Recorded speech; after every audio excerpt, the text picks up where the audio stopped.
regardez à travers le monde. Ça, c'est le micro du pasteur Bobo.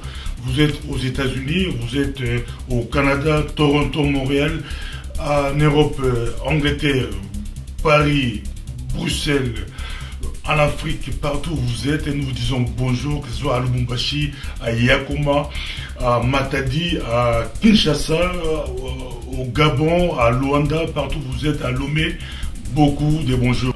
Nous avons avec nous un homme, un missionnaire et un serviteur de Dieu, un pasteur qui a sillonné le monde, que Dieu a appelé, qui travaille aussi ici à Bruxelles, que nous avons le plaisir de la grâce d'avoir avec nous, et nous allons parler avec lui aujourd'hui.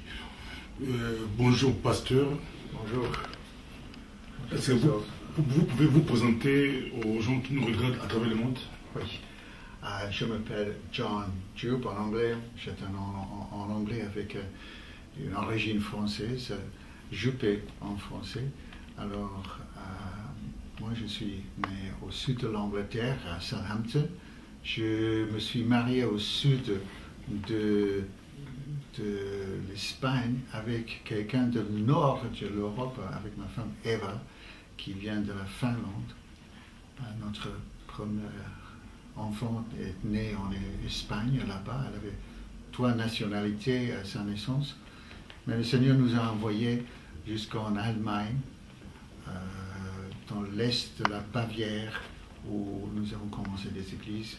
Et le deuxième enfant est né là-bas, et aussi le troisième est né en Allemagne. Alors, nous avons presque eu l'opportunité d'être tous nés dans d'autres pays, mais voilà, nous sommes maintenant à Bruxelles. Nous travaillons ici avec une organisation, un réseau d'églises qui est, je crois maintenant, le plus grand de la Belgique, mais nous sommes là avec beaucoup d'églises ethniques. Alors la mission, comme on va parler de la mission aujourd'hui, la mission est venue auprès de nous. Mais aussi, nous sommes ici nous-mêmes, ma femme et moi, les enfants sont déjà partis de la maison. Nous sommes ici comme des missionnaires. Nous sommes toujours soutenus de l'étranger. On reçoit un tout petit peu de la Belgique, mais sinon c'est presque tout de l'étranger. Alors nous sommes toujours des missionnaires après tout ce temps.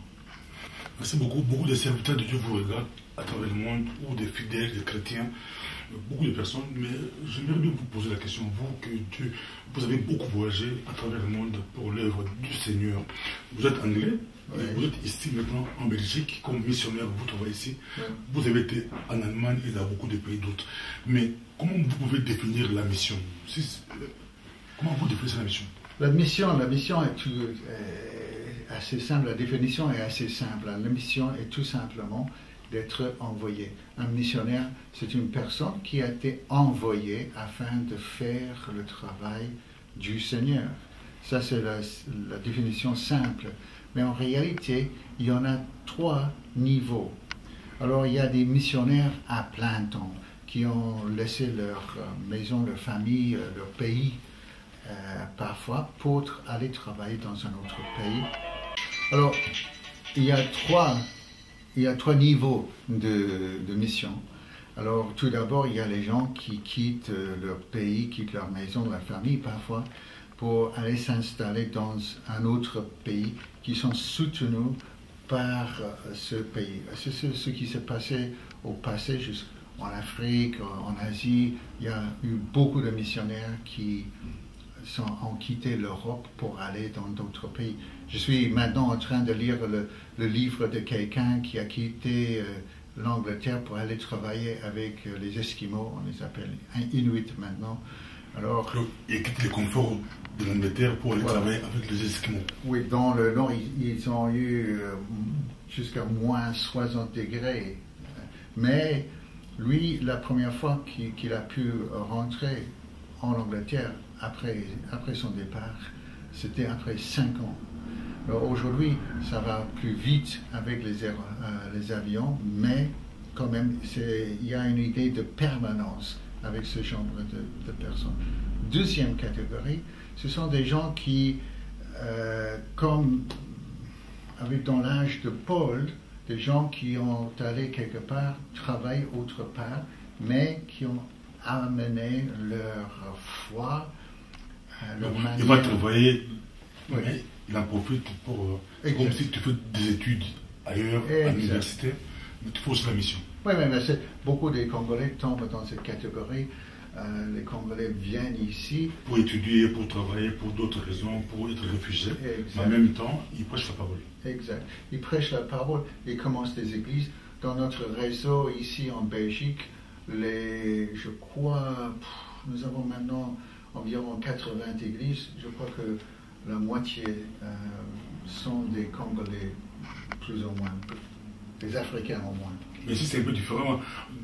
Des missionnaires africains qui quittent des pays sous-développés Oui. et venir dans des pays développés. Oui, mais on a fait le tour, le grand tour maintenant, parce que les pays qui jadis envoyaient des missionnaires, comme l'Allemagne, comme la France, etc., maintenant, ils sont vus d'une manière spirituelle, sous-développés. Alors, c'est-à-dire, il y a presque plus de foi chrétienne en Europe. Alors, c'est le temps de réévangélisation de la part des colonies de jadis. Et troisième catégorie, Troisième catégorie, ce sont des gens qui font une mission en court terme. Alors, disons, on va temps plein mais court terme. Oui, par exemple, nous sommes allés aux Philippines pendant ce temps-ci. Nous étions là 7 semaines. On a fait du travail dans des écoles bibliques, dans des églises de réveil, etc. En Asie, aux Philippines. Merci beaucoup. Mais j'ai une question où les gens se posent des questions. Quel a été votre déclic pour la mission? Qu'est-ce qui vous a poussé? Qu'est-ce qui m'a poussé? Oui. Mais ma famille est un peu exceptionnelle d'une certaine manière. Moi, je suis le seul qui n'a pas fait le tour du monde. Des hommes de ma famille, mon père, mes 2 frères, ils ont tous fait le tour du monde. Mais je suis né dans un grand port à Southampton, en Angleterre. Et c'était l'habitude de voir des gens qui venaient de n'importe où sur la planète pendant toutes ces années. Alors, ça, on a déjà eu une autre vue du monde. Ce n'est pas notre petite ville là. Alors le monde, on se rend compte que le monde est grand. Ça, c'est une première chose. La deuxième chose, pourquoi nous sommes venus expressément ici. Alors il faut rebobiner un peu. Moi, je suis venu à la fois en Espagne. Alors, donc Dieu t'a appelé en Espagne. Oui, non, mais je me suis converti en Espagne. Bien que l'Angleterre c'est un pays où il y avait l'évangile, c'est avancé par rapport à l'Espagne. Oui, oui. T'as pas servi Dieu. Mais le truc, c'est que je me suis sauvé, je me suis converti dans le travail d'un missionnaire américain qui travaillait au sud de l'Espagne. Et là-bas, vous étiez comme étudiant, travailleur?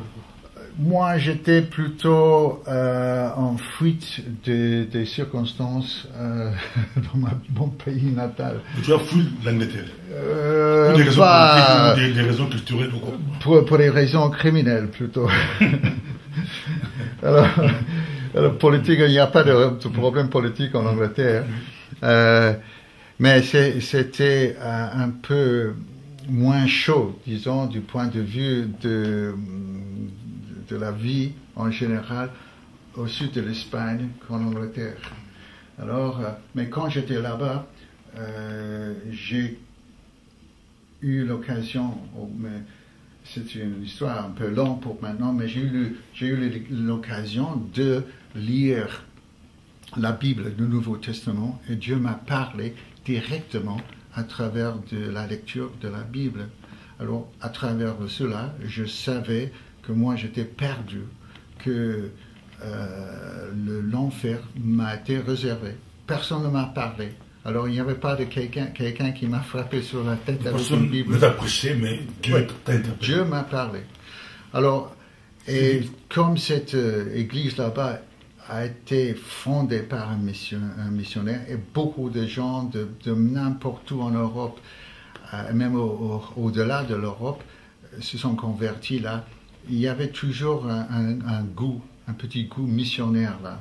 Là, on a eu l'idée, on doit avancer l'évangile, on doit prendre l'évangile et l'amener à d'autres pays. C'est un peu votre parcours. Oui. Vous avez quitté l'Angleterre pour des raisons que vous avez dit, Oui. arrivé en Espagne, Exact. c'est là que Dieu vous a touché. Oui. Mais la suite de votre parcours. Oui, alors là, Dieu m'a parlé clairement de prêcher l'évangile à l'Est. Alors, même si on regarde l'Espagne, alors l'Est, c'est grand. Et après un certain moment, on a ressenti l'appel pour aller en Allemagne afin de pouvoir travailler dans les anciens pays communistes. Alors, à cette époque-là, il y avait toujours ce rideau de fer, tout ça, ça existait. Vous êtes vers Berlin que Dieu vous a envoyé? Non, c'était en Bavière, nous étions tout près de la frontière. Bavière, non, c'est Allemagne de l'Ouest, mais nous nous sommes installés à 20 km de la frontière avec la Tchécoslovaquie. Bavière, c'est une région riche de l'Allemagne. Maintenant, elle est riche. Mais pas avant. Pas avant 40 ans, non. Mais le problème, là, un petit problème, c'est que c'est une région qui est très catholique, très pieuse, mais avec peu d'églises. Alors, on a pu travailler un peu dans les pays communistes, mais à un moment donné, Dieu nous a mis le défi de travailler avec les Allemands eux-mêmes. Alors, à travers de cela, on a travaillé déjà avec les réfugiés des pays de l'Est, etc., etc. Mais à ce moment-là, nous avons concentré nos efforts à fonder des églises. Il y en a eu 2, et quand la frontière a été ouverte, plusieurs années plus tard, c'était 7 ans plus tard, alors nous sommes allés là avec des églises pour prêcher l'évangile. Alors on a toujours eu cet appel d'aller vers l'Est, mais Dieu l'a agrandi, si on veut, et on a pu y aller avec beaucoup plus de personnes que nous deux. Donc quand vous travaillez comme missionnaire, quand l'église grandit, vous le savez. Donc, pas forcément. Un missionnaire n'est pas pasteur local. Pas forcément, ça dépend de l'église. Nous avons donné les églises que nous avons commencé à d'autres personnes. Parce que vous avez l'esprit missionnaire. Oui, mais nous avons toujours un très bon contact avec ces églises. Et en réalité, ce sont les gens de ces églises là-bas qui nous soutiennent jusqu'à ce jour-ci. Pour d'autres missions. Pour d'autres missions. Maintenant, nous sommes comme leurs représentants à Bruxelles. Après l'Allemagne, vous avez laissé des églises en Allemagne. Oui. Maintenant, vous êtes ici à Bruxelles. Si vous travaillez ici pendant un temps, vous pouvez aussi, si Dieu vous interpelle, aller encore ailleurs. C'est l'esprit missionnaire. Oui. Alors, il y a... le monde est petit en réalité et il y a beaucoup d'opportunités. Je sais que je ne suis pas appelé, par exemple, pour les États-Unis.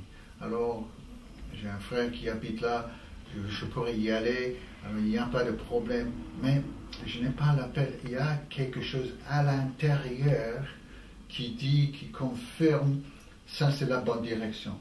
Alors, j'ai beaucoup aimé aller au Congo, par exemple, et on entretient des relations avec un missionnaire qui est allé d'ici de Bruxelles à Lodja. Tu as déjà été au Congo? Hein? Oui, au Congo? 3 fois. 3 fois au Congo? Oui. Quelle ville au Congo? J'ai été à Boma, Matadi, Bakongo, et ensuite Kinshasa, Lubumbashi. Lubumbashi aussi, oui.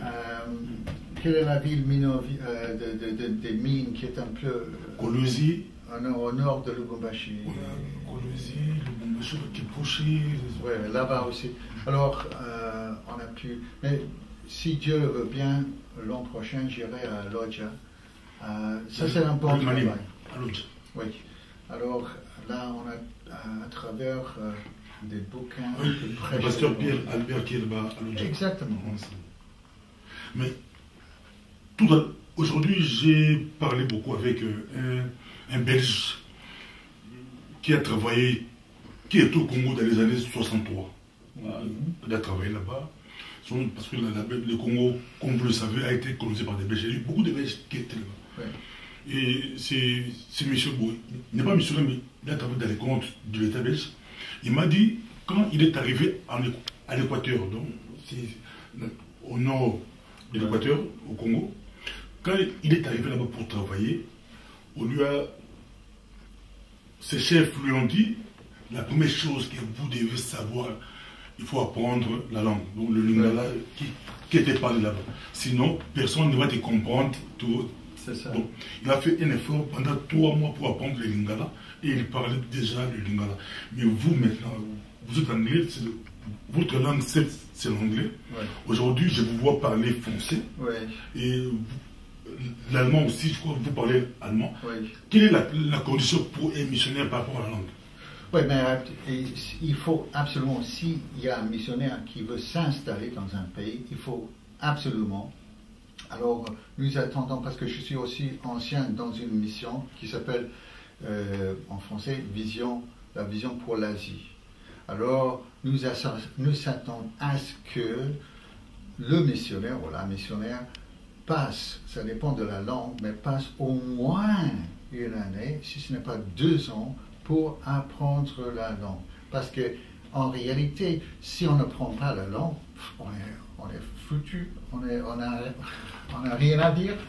Et le véhicule pour la proclamation de l'évangile, c'est la langue, ce sont des paroles.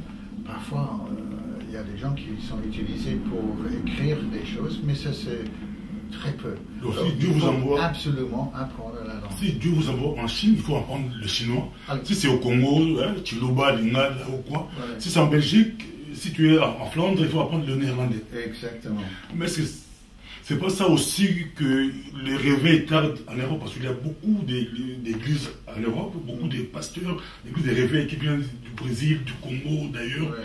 Mais ces pasteurs-là ne parlent pas les langues du pays, ils ne parlent pas ni néerlandais, ni anglais, pour d'autres ni français, ni espagnol. Et nous plairons qu'il n'y a pas de réveil.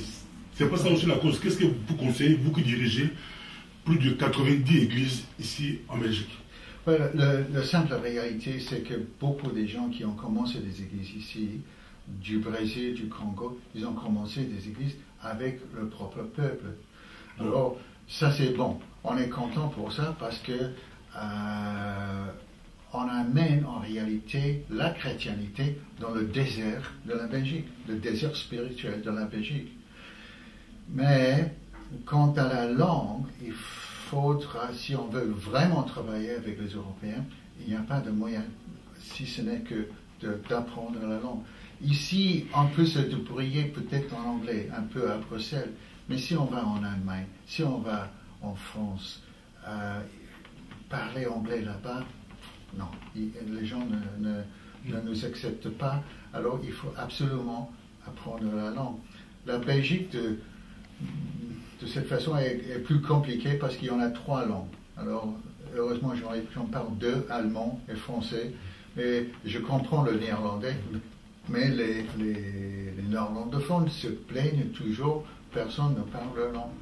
Mais vous avez une école en Belgique, école de formation pour les responsables d'église qui est nette.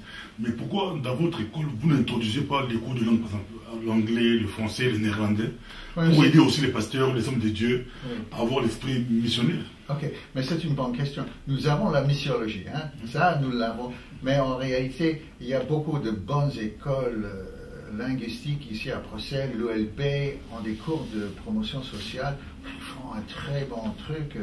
Alors, avec beaucoup de pression, moi, je recommanderais qu'on aille plutôt là-bas que chez Cela n'empêche pas, au niveau de l'école de formation des responsables des pasteurs, de mettre les cours de langue pour leur prévenir que Dieu vous a appelé dans ce pays. Ici, on ne parle pas Chiluba, on ne parle pas Kingbandi, on ne parle pas qui étaient là, qui Congo, ici on parle français, néerlandais, ou pour l'Angleterre c'est anglais, ou pour d'autres pays, il faut apprendre les langues du pays. Maintenant par rapport à la mission, vous avez travaillé dans beaucoup de pays. Je vois derrière nous, il y a une globe là. Vous avez été en Asie, au Népal je crois. Mais dans des pays, il y a aussi des crises, des crises locales. Quel est le rôle des missionnaires? Parce que nous au Congo, il y a aussi des crises locales. Vous arrivez, quel est le rôle des missionnaires? Parce qu'on accuse aussi les missionnaires à l'époque en Afrique, ils ont joué un mauvais rôle avec les colonisateurs. Quel est le rôle des missionnaires par rapport aux crises locales?